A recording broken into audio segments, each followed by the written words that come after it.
And we begin at the state capitol in the battle over the state budget, a historic hundreds of millions of dollars in tax cuts on the table right now.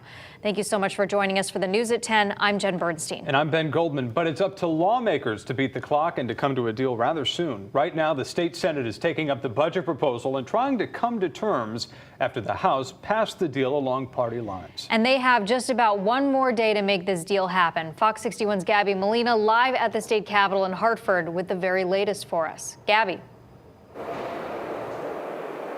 Well, debate started at around 6:30 tonight, and as you can see behind me, it is still going on now. Now, in years past, we've talked about tax hikes, but this year, lawmakers are trying to get tax cuts passed on to you because of a surplus. But who is going to benefit from this tax cuts, and how much tax relief are we talking about? That's what lawmakers are debating tonight.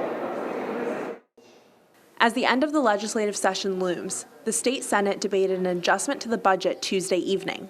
The $24 billion package includes $600 million worth of tax cuts and increases funding in certain areas. This budget is one that speaks to working families. It speaks to gas tax cuts, to December free bus rides, more investments in mental health, more investments in education, cutting taxes for a critical number of areas. Negotiated by Democrats and Governor Lamont, the bill also looks to provide a child tax credit of $250 per child up to 3 kids, boost the earned income tax credit, and expand the property tax credit.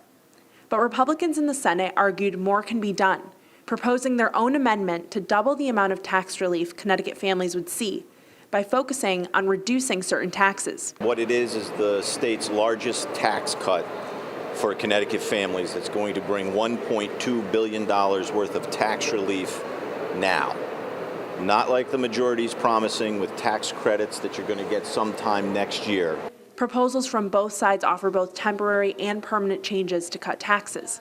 In the House, the bill passed along party lines. Well, it surprises me. It's one of the largest, if not the largest, tax cut in history. But it's an election year, and I guess they got to be careful.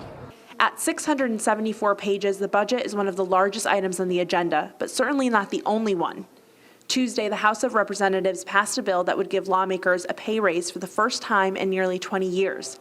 That's headed to the Senate. The Senate also still has to debate a juvenile crime bill that looks to crack down on repeat offenders by giving judges more access to juveniles' records and allowing the judicial system to track repeat offenders through GPS monitoring. The Senate did give final passage Tuesday to a bill concerning children's mental health that would expand availability of treatment services. That had unanimous support and now heads to the governor's desk. Now, as far as that amendment that the Republicans proposed, that did get voted down, so the budget is as it passed in the House. And again, we are still waiting for a vote in the Senate, though we are told that that should be happening soon. We will keep you updated on that. If it were to pass, it would go next to Governor Lamont's desk, and he is expected to sign it. Live at the state capitol, Gabby Molina, Fox 61 News.